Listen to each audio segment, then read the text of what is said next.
Welcome to How to Be a Person, a podcast about life with me, your host, Giuliano Grimaudo. All right, Michael, what's going on, man? Not much, Giuliano. How you doing? I'm doing good. I appreciate you coming on. Why don't you go ahead and tell us a little bit about yourself and we can kind of go from there. All right, sounds good. I have a pretty vast background. I'm originally born and raised in New York. I was born in Queens, grew up in Rockland. Went to Penn State University for my undergrad.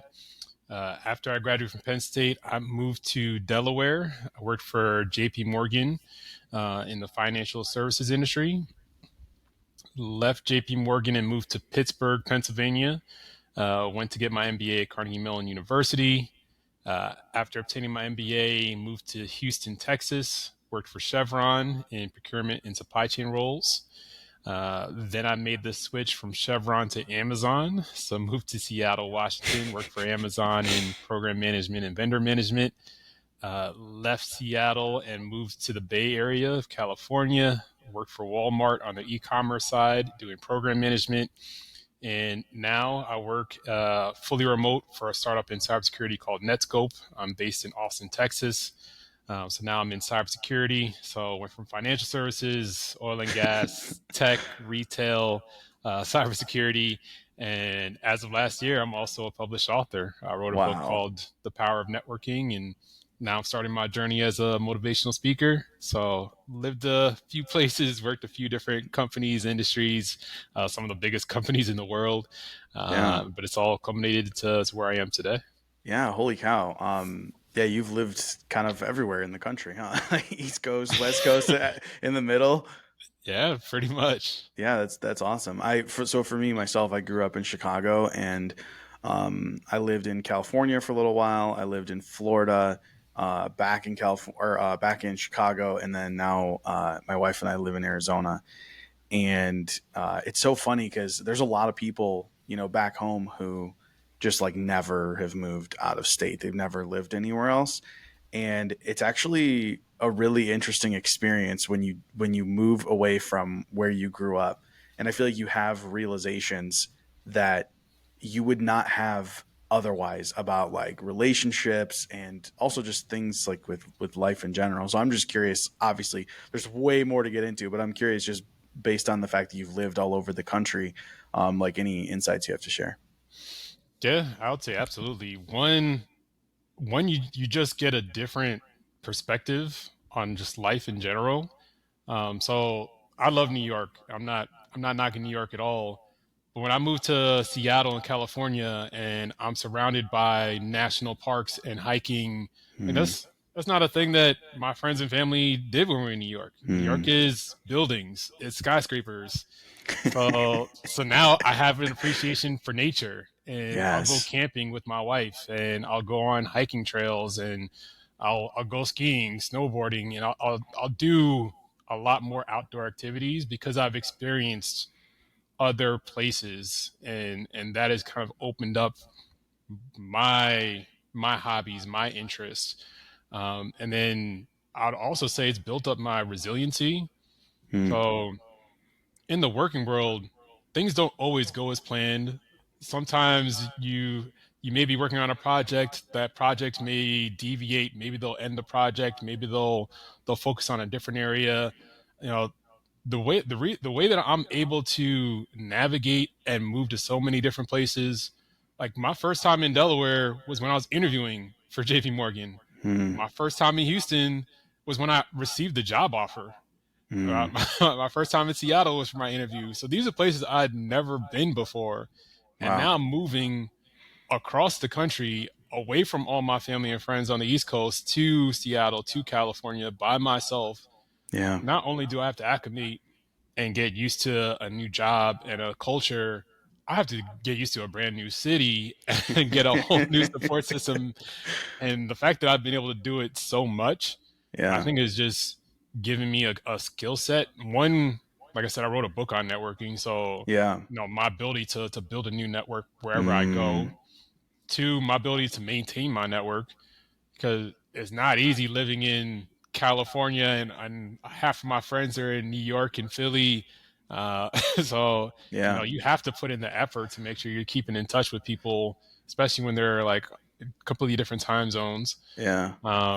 And just being flexible and adaptable to be able to handle anything that my job or my life throws at me. Yes. I think moving has really made me a stronger person.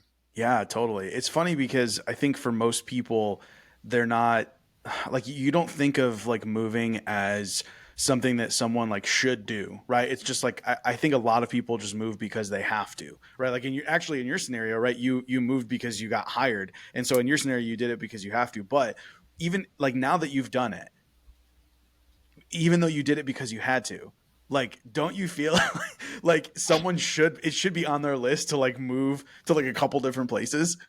Oh yeah, absolutely. So I love to travel, but there's a big difference when you go travel Yes. somewhere for Yes. 2 to 3 days as opposed to living there for 2 to 3 years. Like there's only so much that you can explore in a Yeah. weekend or a week. So if you really want to immerse yourself in the culture of that city, of that state, you need to actually move there. Yeah. Yeah. So I would encourage people to move as much as possible. And one of the things I tell people all the time, and it's not like specific for moving, but just in life in general, sometimes you have to be comfortable with the uncomfortable. Mm. So if you're willing to put yourself out there and move to a place you've never been before and try something new, try something different, it's going to help you like in your life. Yes. Like and you also have to figure, like, I've moved because I had to, because different job situations. Not every, like, let's say I know you said you're originally from Chicago. Yeah. You could like, if you wanted to have a great career, like whatever you're aspiring to do, you could stay in Chicago and have a great career. But Mm-hmm. you also have to understand every role isn't going to be just in Chicago. There Mm-hmm. may be opportunities in LA or San Francisco, in Seattle, in like Orlando, Miami, any number of places, New York, Yeah. where you might be limiting yourself by just saying, I'm only going to Mm. live in this one city, one state, as opposed to if you broaden your horizons and you're flexible and you're more willing to go different places, it can really help your career trajectory. So even Chevron, as an example, I worked out of the Houston office. I know Chevron's a global company, so they Yeah. had opportunities in Australia, they had opportunities in Africa, Mm. and like a lot of different locations. And everyone in the U.S., they wanted an expat assignment in Australia. It's a very easy transition. Like, oh yeah, I can work in Sure. Australia. Sure. The people that were getting expat assignments in Australia were working in Angola first. We're working in Mm. Turkey and working in Kazakhstan. Like there are certain locations with Chevron where you're an expat and you're literally on a camp. Like Wow. you don't have the opportunity to go out and explore a city and have fun. You're there to work and Sure. you're on a camp all day, every day. And Wow. the fact that people were willing to take a role in a Kazakhstan and work on a camp, when the opportunities open up in Australia, they're the ones that are getting the top priority. Yeah. They put in their time. They took on the roles Mm. that nobody else was willing to take. They moved somewhere that no one was willing to go, and it was made a big impact on the business. And now they're being rewarded with the roles that Mm. everybody wants. Yeah. Yeah. So Interesting. so No, it's it. sometimes you have to put yourself in those situations. Yeah, yeah. So many good points. So one of the things you said earlier that I was thinking the same thing was here in Arizona, was you were talking about nature, and like people love to hike here, and in Chicago, it's same as you said. It's like it's all flat. You know what I'm saying? So Yeah. first of all, like it is, like it's a different experience when you've lived somewhere your whole life where the tallest thing you see is man made, and then you move somewhere and the tallest thing you see is a mountain and it's like 10 times taller than any building you've ever seen.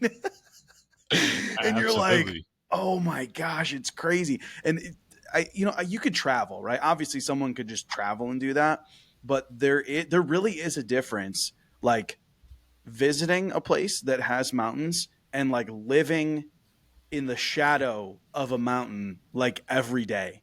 And I know that seems like silly, but it definitely shifts your perspective. Like I like your surroundings alter your perspective, and when especially when it comes to nature, like to me that like shift from like the tallest thing being a building to the tallest thing being mountains, I don't know, it caused some sort of like shift in my mind that I feel like you would appreciate because you're talking about like being surrounded by nature. The other thing, you were talking about how like you found hobbies that now you do that like you might not have even discovered otherwise. And you know what it reminded me of? A lot of people try to figure out what they want out of their life before doing any of those things. Right? Like when you're in school, you're in high school and they like want you to pick, you know, where you're going to go to college and what you're going to get a degree for and all these things. And you're like, dude, like you haven't even experienced anything yet. How could you know? But the same thing applies to like your hobbies. And for anybody listening who's like never lived somewhere else, like significantly different enough, right? Like a different climate or different, surroundings. Like here, there's like palm trees, you know, and other places there's not. So like if you've never done that, if you've never moved to a different place, like think about your number one hobby right now and how much you enjoy it. And it's like, what if there's something else out there that you would enjoy even more than that, but you're not aware of it yet because you simply haven't exposed yourself to it. And it's like that really is the case. Like I think like so I'm saying all of this to say it's not just about where you live, but when it comes to like experiencing life in general, right? We tend to like experience something and go, that was good. You know what it makes me think of is like when you go to, I'm this type of person actually. When I go to like a restaurant and I order something and I like it, I go back and I always order that same thing, right? But that's what we do with our life. We experience something, we go, that was good. And I'm going to keep doing that thing because I know it's good. And then we don't branch out and experience other things because we don't know if it's good or not, right? You're like, well, I don't know. Is it going to be good? But the fact of the matter is there are like amazing things out there, something you might like way more. And it's not just about hobbies, right? It could be anything. Like it could have to do with like what you do for work, or it could do with romantic partners or something like that. And like I'm saying all of this to say, I really feel like it's important to expose yourself to new things in every category of your life consistently over your life. If you really want to like get as much as you can out of your life. I mean, you know, whatever. If you just want to live a whatever boring life, you're like, I'm comfortable, it's good. That's also okay. Like that you have that choice. But like truly, if you want to like find something that like really lights you up, it like I think it comes from like an exposure to a lot of different things. Yeah, no, I completely agree. I've like so many examples lit off in Yeah. my head when you were saying that. Tell Um, me. so, Tell me so I what were you mean, thinking? so one, I mean, I already told you the example of hiking. So Mm. I moved to Seattle in 2017. So I mean, at that point, I was 30 when I moved to Seattle. Mm. I didn't start hiking until I was 30, and that's one of my number one hobbies now that I do all the time. But Yeah. I was never exposed to it. I mean, I Yes. lived in New York and then Pennsylvania and then Delaware, and then Houston. Houston's flat and it's hot. Yep. Not really going hiking in Houston. But then being in Seattle opened up my eyes. Where now, like, not only do I try to go hiking where I live, I will specifically go traveling to cities where I Mm. know there are hikes. Like I'll go to Utah and go hiking in Zion, and I'll go to Arizona. I've done the Horseman Shoe, and I've done Yeah. Antelope Canyon, and Yes. so that's a part of like one of my hobbies now. Or the same thing, like you said, in high school. I've always been a music fan, but in high school I never went to a concert. My Mm. first concert was when I was at Penn State. Now I go to a concert once a month, minimum. It's like Spotify knows me, and they know what I listen to, and every month I'm getting, oh, did you know that this artist is be in town this week? And it's like, oh, Yes. well, they know how to get me, so I'm going to a concert every month. Yeah. And then the same thing with the job. So I talk to people Mm. all the time who've been at the same company for 20 years, 30 years, or they've been doing the same function for 20 years. They don't enjoy it, but it's Mm. all they know, and they just feel pigeonholed. And they're like, all right, I'm just going to keep doing this for another 20 years until I retire. And they sound miserable. And they look at me and they're like, how are you able to pivot so much? You know, I've been a business analyst. I've been a program manager. I've been a vendor manager. I've been a category manager. I've been a contracts manager. I've worked in oil and gas. I've worked in tech. I've worked in retail. I've worked in cybersecurity now. Yeah. And to your point, how do you know what you like if you're not willing to take a try? Yes. So I tell people all the time, I pivoted different roles, different industries, but I have a set of transferable skills. Mm, My leadership skills aren't going anywhere. yeah. Communication skills, problem solving skills, like these are things that I'm going to bring to the table no matter where I go. Yeah. I can learn an industry. I can get up to speed on industry standards and terms and like that have you. But I know I can bring a skill set wherever I go. Yeah. And Absolutely. now that I've entered in the tech field, I love tech.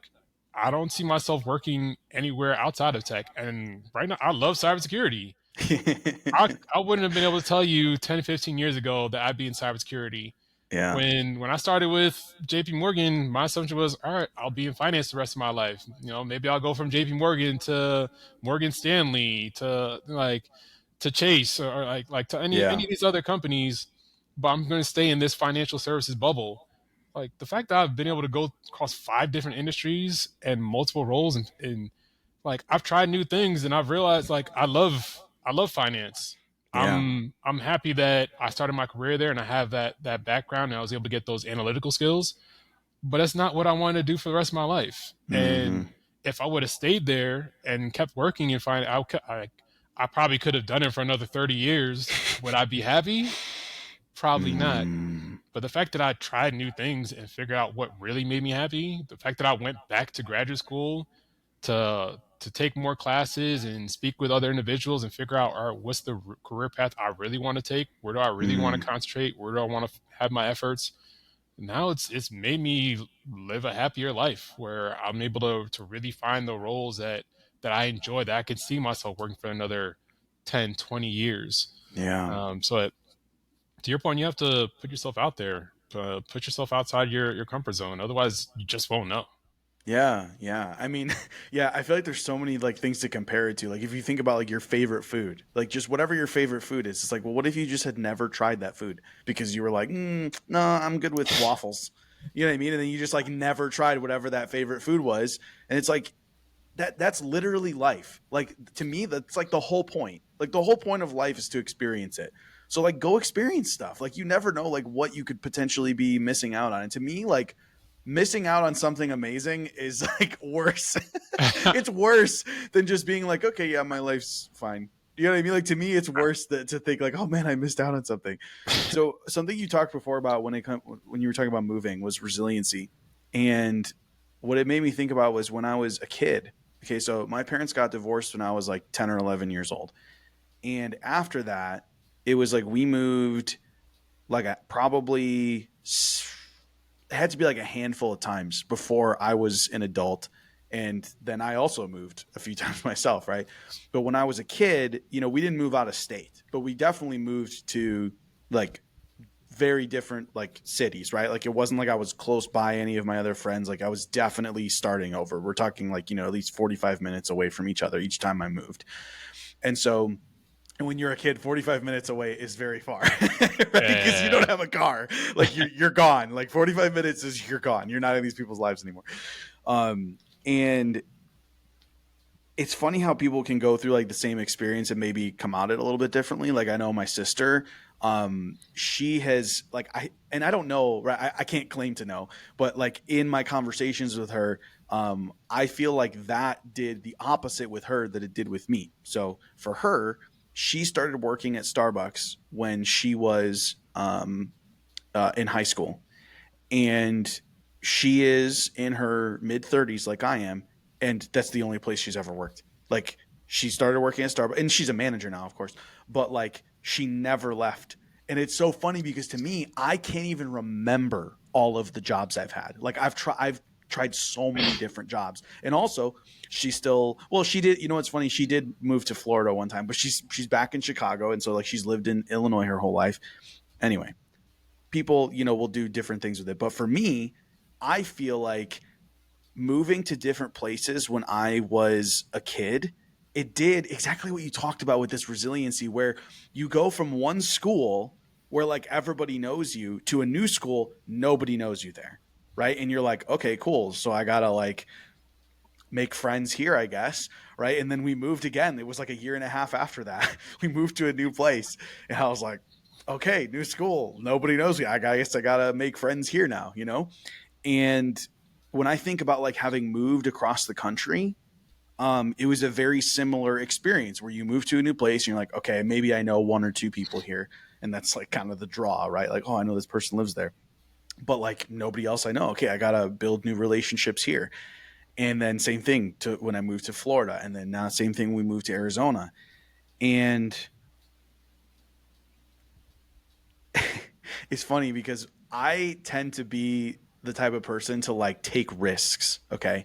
And when I say take risks, I'm saying like someone from the outside looking in is goes, that's risky. Like you got balls. I've had people tell me that over and over again. And I laugh and because to me, I'm thinking like, I think you would be this way too if you had simply experienced things and lived through them. That's all it is. It's exactly what you talk about resiliency. To me, like resiliency is living your life and going through things and coming out on the other end of it and realizing, oh, I got through that just fine. I'm still here. I'm still me. I'm good. Right. And when you do that and you do that over and over and over again, and you like do all of these reps of like going into the unknown and coming out of it fine, you realize, oh, that's fine. Like that's everything. Everything is like that. There really is no like, and you know, I'm saying this, you know, generally speaking, but there really is no risk. Like in life, it's kind of like just do stuff, go do things. And I promise you, like you'll be okay on the other end of it, but you'll be better for it. Yeah. No, absolutely. And funny enough, when it comes to networking, I try to talk to people about the same exact thing. Really? So a lot of people, you have to understand, some people are extroverted, some people are introverted. Yeah. So one of the key topics that I speak to people on is building your network, maintaining your network. And there's a lot of people have a fear. I don't want to go to this conference. I don't want to go to this networking event. I don't want to network internally at my company. I just want to just give me my job. I'm going to put my head down, do the work, and my work will speak for itself, and I'll naturally get promoted. And I let people know, if you don't, you need to treat networking as part of your job. Yeah. It's not always just about how well you do your job. If people don't know who you are, if there aren't Mm. people above you who are vouching for you and going out of their way to try to pull you up and get you promoted to the next Mm. level, it doesn't matter how good your work is. Yeah. So you have to network. But it's the same thing I tell people, like I'll tell them take baby steps, like, you know, go to a conference, go to a network event, try to make one connection, Mm. go to another event, try to make two connections. And then you start to build confidence. You realize it's really not that bad. And now all of a sudden the floodgates start opening and they realize, all right, I actually enjoy meeting people. It's not as Yeah. bad as I thought. So, I mean, there's so many ways you can apply that within life.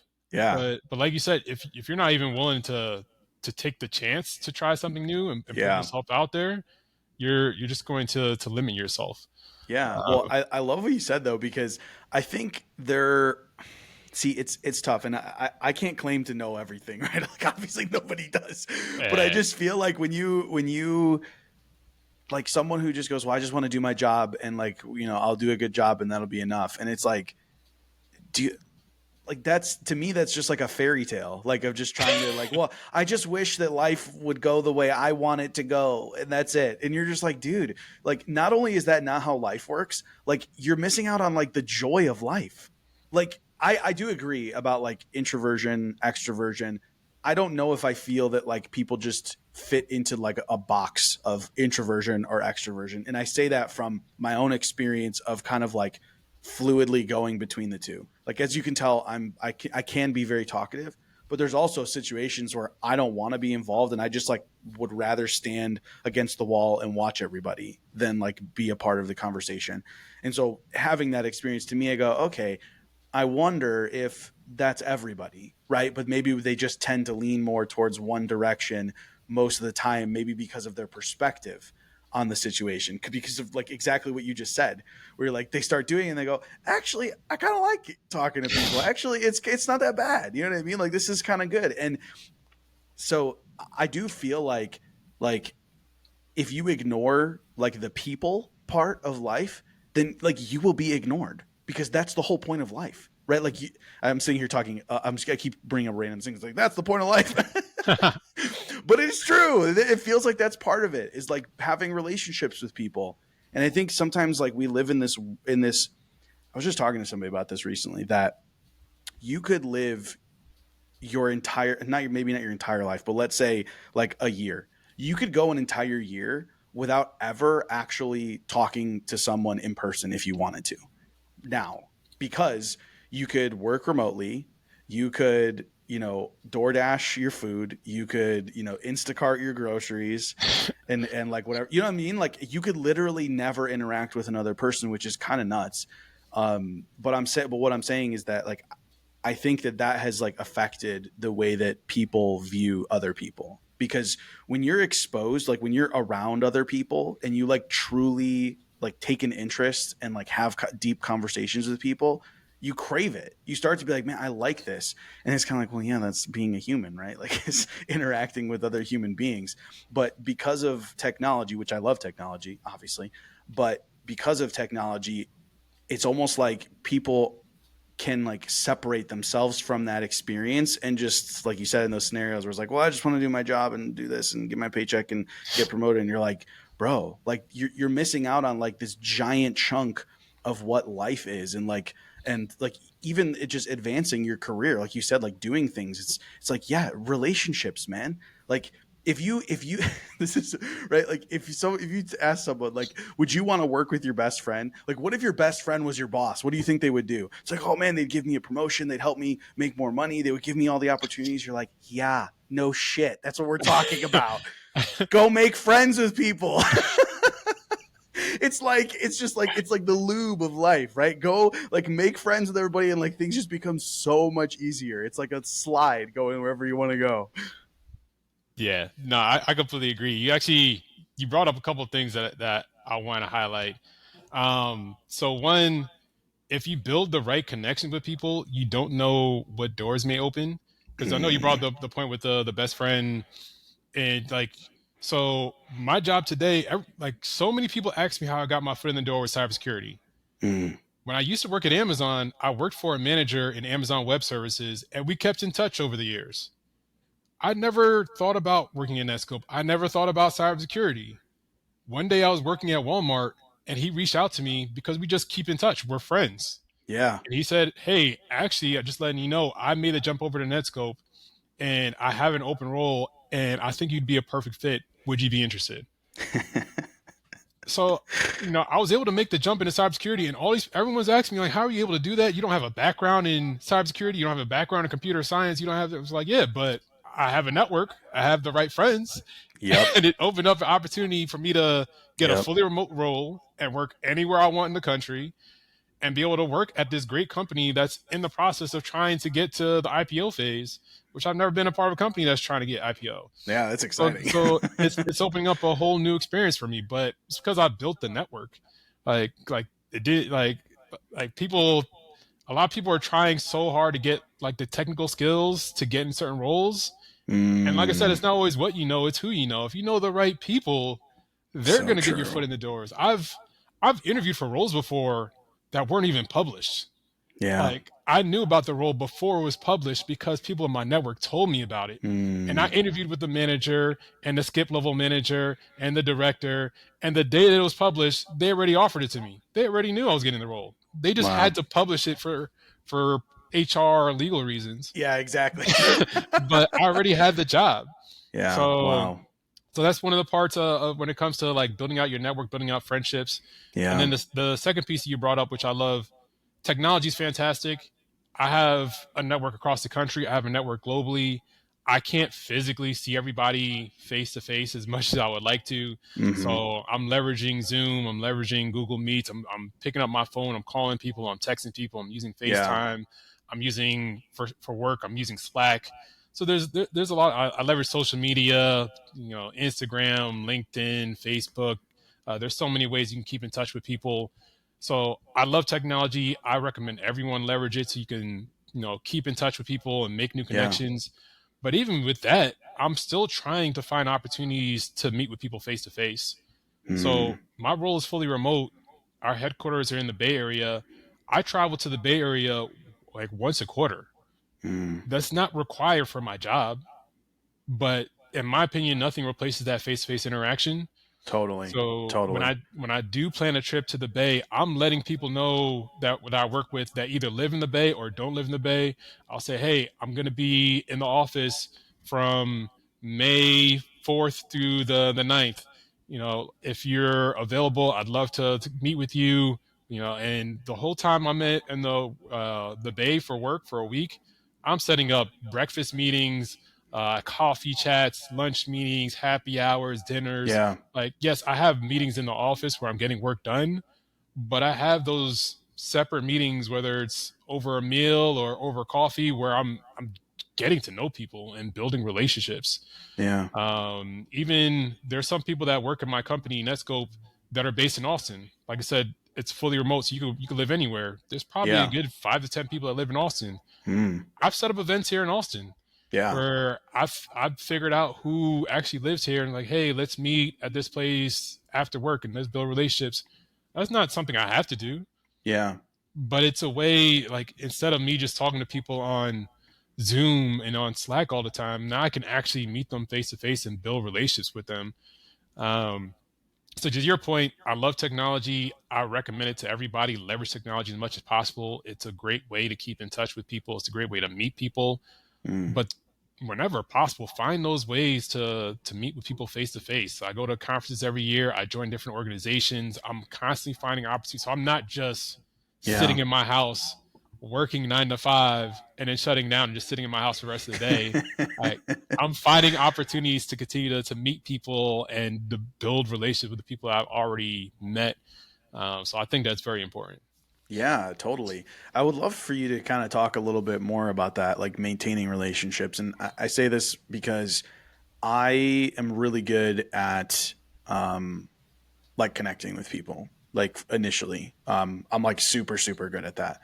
I think what I'm bad at is keeping up with people, and I've attempted to in the past. And then I think sometimes because I just am reaching out over text message a lot of times, maybe that's the solution is reaching out over FaceTime or phone call or in person or something like that. But you know, I send text messages and try to keep up with people, but it's like you're not having the same level of conversation, and sometimes it feels very like surface, just like, hey, how's it going? Oh, good, yeah, whatever, you know. And like you don't really talk about anything like important or like get connected or anything. So that's what I'm curious about when it comes to like long term keeping connections going. Do you like have a system? Are there certain things you do? Like what does that look like?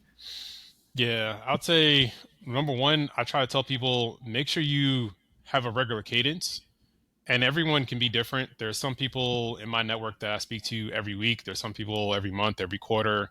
Mm-hmm. Um, what I see all the time is that there'll be a lull of 4 years pass, 5 years pass, and then it's almost like the relationship has fizzled out, and then you don't even Yeah, know if you feel comfortable reaching out to them anymore. sure. Or 5 years pass and you see, oh, they work at this company, I want to work there. And it's like the first time you reach out to them after 5 years, you're immediately asking for something, which Yeah, will definitely rub people the wrong way. yeah, for sure. So I always tell people just try to figure out a cadence. You don't have to stick to it like a hard rule, but I mean, if you make sure you just regularly keep in touch with people and then just checking on them, asking them how they're doing, trying to understand how you can help them. I tell Yeah. people all the time, like, relationships are give to get. So, Mm, sometimes I may be asking for things. Hey, I'm new in cybersecurity. I'd love to get your thoughts, insight as I acclimate into this industry, as I acclimate in the job. But there are ways I can help other people too. totally. So try to figure out, hey, how can I help them? How can they help me? But having a regular cadence, I think, speaks a world of volume. To your point, I do text message. I do leverage social media. I try to use that as a platform to get on a call or to meet with people face to face. Yeah. So, LinkedIn example, I probably use LinkedIn more than any social media platform. If I see someone on LinkedIn just started a new job or just got promoted or just moved or some type of life event, they just got Yeah. married, they just had kids, I can easily put a like on the post. I can easily send them a message that says, "Hey, congrats." But instead, I'll say, hey, I just saw that you started a new job. I'm happy for you. Congratulations. We haven't talked in 6 months. We haven't talked in a year. I'd love to catch up. Let me know if you're free Mm, for a phone call. Let me know if you're free, or I can set up a Zoom call. And I use that as as a leeway to get me on the phone with a person or get me into a video chat with a person so I we can love have that. something more in depth as opposed to just me sending a message saying, hey, congrats. Yeah, yeah, that You makes a know, lot of sense. No, I love that, and that's exactly to me. That's the little nugget I was looking for. You're well, two things. First of all, what you mentioned was like about like giving, and so I think like if I'm able to help someone in any way, like with whatever's going on, right? After like, hey, I started working at XYZ job, or hey, I just moved to this city or something. It's like, oh, hey, I saw this reel on Instagram that was talking about this place in that city. Like, you should go check it out, right? Like, that's something that someone go, oh, that's so nice of you. Yeah, let me go. And then if they go, they'll think of you and be like, hey, I tried this place, and it's kind of like a, it's a mini piece of value, right? It might not necessarily be like a big help, but like a mini piece of value. And then the other thing from what you said that I'm taking away, is instead of just like text message or whatever, like tiny thing being the touch point, that should be like the leeway to and like the gate into having an actual live conversation, like phone call, FaceTime, something like that. There was this app that I had downloaded a while back because this is something that's been on my mind for a while. But there's an app, I think it's called Q, where it basically will take your phone contacts for you, and it will just like once a day be like, here, reach out to this person. Here, reach out to this person. And I'm like, ooh, that's a good idea. As long as you put someone in your phone, it's kind of like, oh, great. Then I don't have to think about it. My phone will just give me a notification to like reach out to so and so every once in a while. The problem was what I said before, where it was like sometimes I just feel like, oh man, like what am I doing? I'm just kind of sending him a text message and it just feels random and we don't really talk about anything and it just kind of seems pointless. But I like what you said is like when you're reaching out, either trying to add value in some way or, using it as like a gateway into like having an actual conversation. yeah, absolutely. And I love then, that. and one of the other things I tell people as well, find times where like you can be productive with networking. So what I mean by that, I'll give two examples. One, I love traveling. So I travel for work. I travel for my personal. I just enjoy Yeah. traveling. Yeah, sure. Um, but like, I like to show up to the airport early. I get anxious. So I know some people like to show up like 30 minutes for their flight. It's an adrenaline rush. That's Yeah. not me. That's gonna freak me out. So I'll probably be in the airport 2 hours early all the time. Okay. Now I just have free time. I'm just sitting at the gate or I'm sitting in a Mm, lounge. So that's an opportunity where I was saying I'll start sending out text messages. I'll start sending out emails. I'll go through my phone like, oh, I haven't talked to this person in a while. Let me send out this text. Or I for the top mentors and like senior leaders that I've had relationships with at every company that I've worked for, I've kept a spreadsheet and mm. I've listed those contacts. I've listed specific information about them, what's their hobbies, their interests, about their families, their partners, their kids. And I'll go through that spreadsheet and I'll look and say, oh, I haven't talked to this person in a while. Let me shoot them an email. So when I'm in the airport and I'm there 2 hours early, I have nothing but time to network. I can just sit there and listen to music, or I can pull up my phone and Mm. watch something on Netflix or something. Is that value add? Probably not. I can listen to music and watch TV anywhere, anytime. That's On a my plane. opportunity. Yeah, exactly. That's my opportunity to reach out to my network and make sure that I'm maintaining those contacts that I haven't talked to in a while. Yeah. Or the same thing when I lived in the Bay, I lived in Oakland and I worked in San Bruno, which when I took the train, probably about an hour and a half one way commute. Oh wow. So I'm spending 3 hours a day on the train. Trains aren't always the most comfortable. They're very packed. So it's not like I'm pulling up my laptop and doing work Mm. and being productive for my job. Yeah. So same thing. I could just sit around and listen to music or watch videos on my phone, or I can network. So my train rides are when I would call people, when I would text people, when I would email people, and that's 3 hours of my day where there's nothing else I can do. I'm trying to get to work or I'm trying to go home, but let me be productive. So I'm finding opportunities where I can continue that network. Obviously, it's a little bit more difficult if you're driving to or from work, Sure. but if you're commuting and you're taking a train or a bus, that's free time where you can Totally. start reaching out to people and stay connected. Totally. So I Yeah. challenge people to think about how they're spending their time because you may have areas of opportunity where you're not doing anything, and it's not a big uplift to reach out to people to maintain those connections. Yeah, totally. Yeah, it's kind of funny because this hasn't been the case for me, but I think there's a lot of people who are like even like resistant to the term networking because I don't know, there's something about it to them that makes them feel like, oh, like it's this weird, like systematic thing that it's just awkward and blah, blah, blah. And I don't know. When I think about it though, it just feels like kind of what I was saying before is just like being a person. Like you know what I mean? Like Eh, there's people, like you're just maintaining the connection with someone you met before. And even if you're meeting someone new, like I don't know why that there's this resistance to the term sometimes.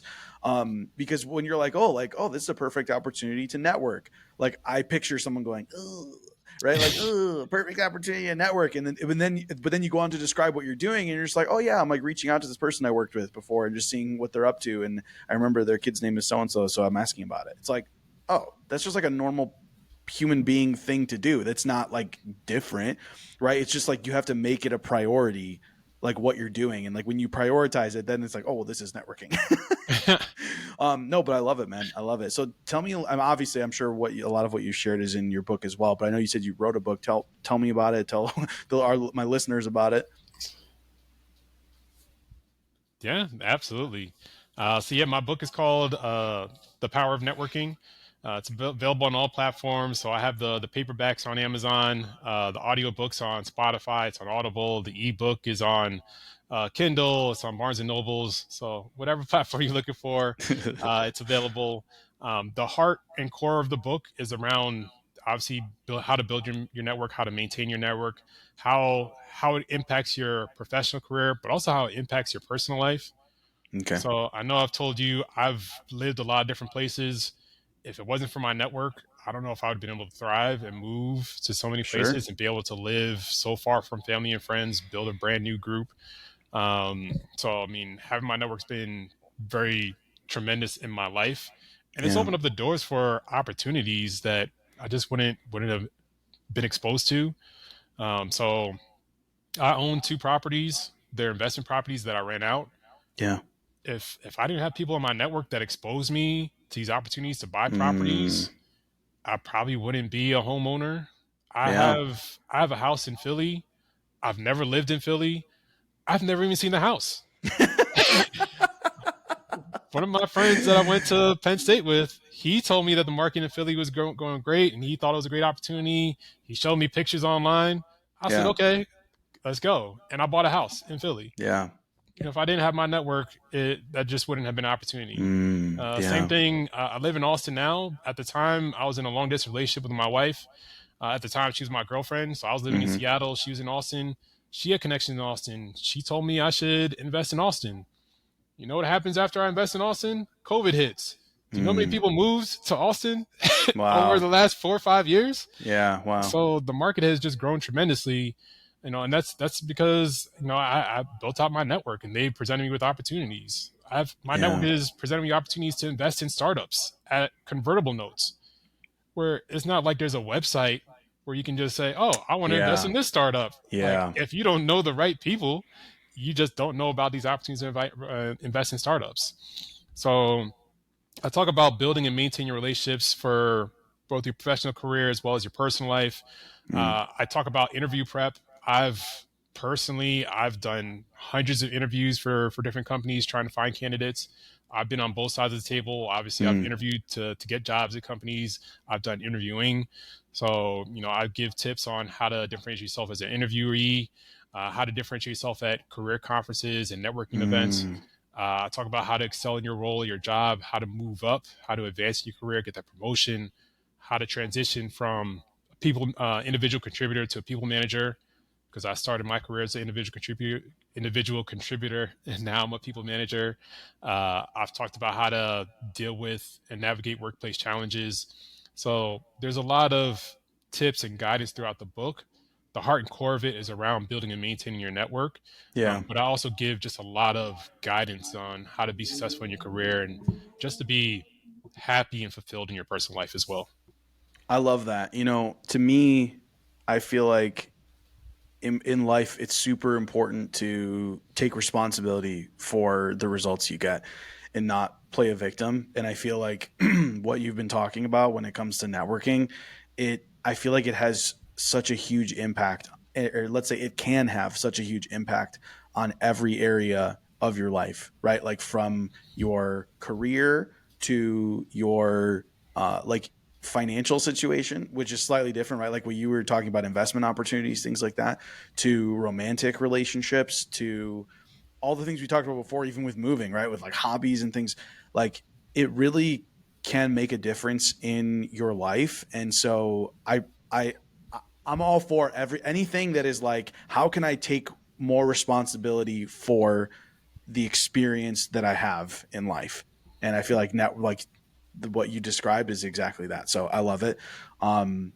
Michael, I appreciate you coming on. And I know you talked about the book. Is there, if people want to connect with you besides that, how can they connect with you?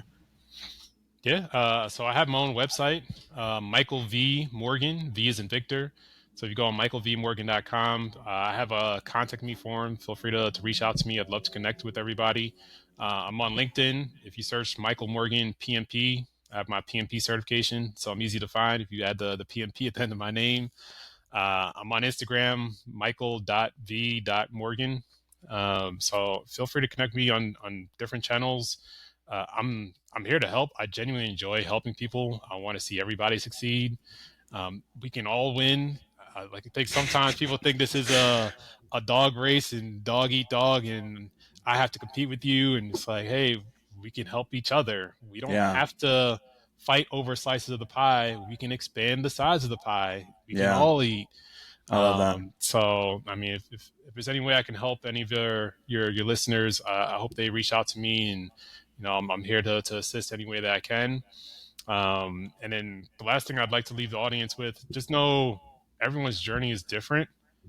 I've been having a lot of conversation with people lately where they're trying to compare. They're looking at other people they went to Mm, high school with, they went to college with. They're like, oh, this person is here and I'm here. Like, mm, I'm a little bit frustrated. I should be further along. Like, everyone has a different journey. Don't compare yourself to other people. yeah. Your trajectory is not always a perfect line. Sometimes you have to take a step back to take two steps forward. Sometimes you have to take a lateral Yeah. step. Enjoy the process, enjoy the Mm, journey. It's going to help you develop into who you are. yeah. So I want to make sure people take that in consideration as well, Absolutely. and stop doing these comparisons all the time. Because you brought up technology. That's one of the issues with technology. You're Mm, constantly on your phone. You're seeing what other people are doing, where they're going, and it's like, yeah. hey, live your life. Yeah. I love that. Everyone's journey is a little bit different. Enjoy your journey. So. Yeah. Well, and I think too, it's like if you look back on your own life, how many things that you thought even were a step back were actually ended up working out better for you in the end. So it's like it's easy to be like, "Oh, I'm not here, I'm not here," and you're like, "Look, you're exactly where you're supposed to be." Like you said, like everyone's got their own journey, and you're gonna get where you're going. So, Michael, I really appreciate you coming on, man. Great conversation, and yeah, I hope you have a great rest of your day. Oh, thank you. I appreciate. I love your podcast. So it's an honor to be a guest on here. And this has been a great conversation. Very laid back. Feel like we've been friends for years. So That's what it feels like. It's great. It's great. hey, All right, Michael, have a good one. you did the same. Thanks for being here. If you enjoyed this episode, please leave a review or share it with someone who'd appreciate it. For everything I have to offer, visit howtobeaperson.co.